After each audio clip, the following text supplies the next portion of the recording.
বসেন না, একটু ভাবেন যে আমাকে চলে যেতে হবে, চলে যেতে হবে। এই কোলাহল, এই ব্যস্ততা, এগুলো থাকবো না আমি।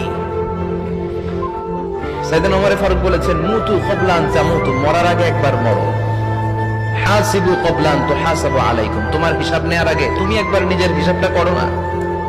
কাগজ বের করে একটু লিখো না কি কি ভালো কাজ করছিলা, যেগুলো দিয়ে নাজাতের ওসিলা হতে পারে। পৃথিবীতে সিগারেটটা এমন একটা খাবার, এই একটা খাবারই শুধু টয়লেটে বসে খাওয়া যায়। তামাক গাছ যেখানে চাষ করে ওইখানে কোনো বেড়া দেওয়া লাগে না, ওটা ছাগলও খায় না।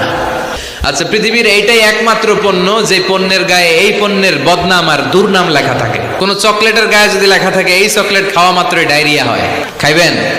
কমু তোরটা তুই খা, তোর ডায়রিয়া হোক।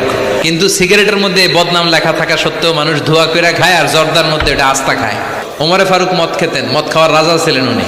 সাইয়েদনা আলী রাদিয়াল্লাহু তাআলা আনহু মদ খেতেন, সব সাহাবারা মদ খেতেন, কারণ তখন এটা জায়েজ ছিল, নিষেধাজ্ঞা আসে নাই। এরপর একবার সাইয়েদনা আলী রাদিয়াল্লাহু তাআলা আনহু মদ খেয়ে নামাজে দাঁড়াইছে, আর এরকম মাতলামি করতেছে। লা আ'বুদু মা তা'বুদুনের জায়গায় মাতলামের ছোটা কি পড়ে? আ'বুদু মা তা'বুদুন। তখন আয়াত নাজিল হলো, লা তাকরাবুস সালাতা ওয়া আনতুম সুকারা, মদ খাইও তবে মদ খাইয়া নামাজে দাঁড়াইও।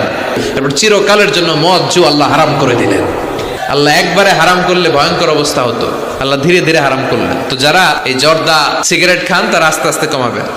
বিশ্বনবী যখন সিজদায় লুটিয়ে পড়তেন, আম্মা জানা এসে বলেন, আমরা তো সিজদার মধ্যে সুবহানা রাব্বিয়াল আলা বলেই শেষ, কিন্তু বিশ্বনবী তাহাজ্জুদের নামাজে, নফল নামাজে, সুন্নত নামাজে 3 বার সুবহানা রাব্বিয়াল আলা তাসবিহ পড়ার পরে তিনি পড়তেন সুবহুন কুদ্দুসুন রাব্বুল মালাইকাতি ওয়ার রূহ।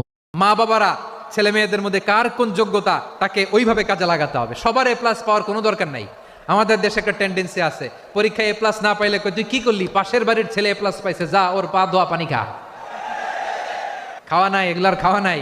ওরে আল্লাহ এ প্লাস পাওয়ার জন্য বানাইছে, আর আপনার ছেলেকে এই এ প্লাস গুলারে নিয়ন্ত্রণ করার জন্য আল্লাহ বানাইছে। ওকে দিয়ে আল্লাহ কি করবে আপনি জানেনই না। একটা এ প্লাস, একটা এ গ্রেড একটা মানুষের জীবনকে ঠিক করে দিতে পারে না। আপনার ছেলেকে আল্লাহ অন্যদিকে যোগ্যতা দিয়েছে, ওদের মনোবল ভাঙবেন না, খবরদার। যাকে দিয়ে যেটা হবে তাকে দিয়ে সেটা করতে হবে, তার প্রতিভাকে সেভাবে কাজে লাগাতে হবে।